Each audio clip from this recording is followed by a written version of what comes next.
တော့မှငွေရှာလို့မယ်ဆိုလို့ရှိရင်တော့ဒီစလုပ်မယ်ခုမှစလုပ်တော့မယ်ဆိုတဲ့လူတွေဆိုရင်တော့ဒီဗီဒီယိုလေးကိုဆုံးအောင်ကြည့်သွားပါဘာဖြစ်လို့လဲဆိုတော့စင်စင်ကိုယ်တိုင်ကြုံတွေ့ရတဲ့တွေ့ကြုံလေးကိုလာရောက်မြောက်ပေးရဖြစ်ပါတယ်ဘာကြောင့်လဲဆိုတော့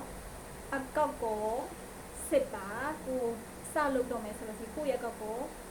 ဘာဒီလူတလဲဘာဒီထည့်ရအောင်မလဲဆိုတာပြချစစ်ပါစင်စင်ကလည်းကြာပြီပေါ့နော်ဒါလုပ်နေကြာပြီဒါပေမဲ့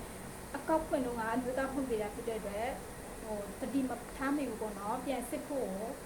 မေ့နေတယ်ပေါ့နော်လုပ်ပြီးတော့ဘာလို့တော့လဲဆိုတော့ကိုယ့်ရဲ့ဝက်ပါမယ်ကပြကိုယ့်ရဲ့မျက်နှာနဲ့ပါလေးဟာကိုထည့်ဖို့မေ့သွားတယ်ပေါ့နော်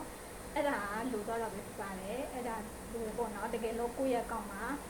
မွေးနေ့တက်ကလေးအကုန်လုံးပေါ့နော်ဘာနဲ့ဖွင့်ထားလဲဆိုတာအကုန်လုံးကိုစစ်ဆေးပါကိုယ်တိုင်ပဲစစ်ဆေးပြီးတော့မှအဲ့ဒါဒီစုံမှစပြီးတော့မှလုပ်ပါကိုယ့်ရဲ့ကောက်ကဒီလိုခုလိုမျိုးဖြစ်သွားတယ်ဆိုမမျိုးဖို့ကောင်းတယ်ပေါ့နော်စင်းစင်းဆိုလို့ရှိရင်တင်တန်းလက်တက်ထားတယ်ပြီးတော့အခုခရီးမြောက်ဝေးတဲ့ဆရာဆရာမတွေခါနေတော့လည်းလက်ကြည့်ရပေါ့နော်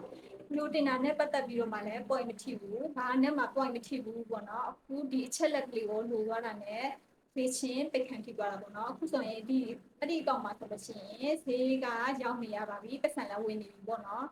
အခုဒီလိုမျိုးဖြစ်သွားရဆိုတော့နှမျိုးဖို့ကောင်းတယ်ပေါ့နော်နောက်လူတွေဒီလိုမျိုးဖြစ်အောင်တွေ့ကြုံလေးအနေနဲ့လာရောက်မျှဝေပေးတာဖြစ်ပါတယ်ကိုယ့်ရဲ့ကောက်ကိုတေချာစစ်ပါကိုတွေကကိုတွေကမစစ်တတ်ဘူးဆိုလို့ရှိရင်လုံးတက်တဲ့လူကိုနားလေတဲ့လူကိုစိတ်ခိုင်းပါအဲ့ဒါလေးကိုလာရောက်ပြီးတော့မှမျှဝေပေးတာဖြစ်ပါတယ်ကိုတော့ပဲမဖြစ်ရအောင်ပေါ့နော်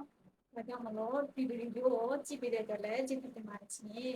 တကယ်လို့ကမ်းကြည့်လဲ follow လေးလို့တယ်လီပြီးတော့ share လုပ်ပြပါရှင်ခုလိုပဲစလုပ်မဲ့လူတွေဆိုရင်မတည်သေးတဲ့လူတွေလည်းတည်လို့ရအောင်ပါ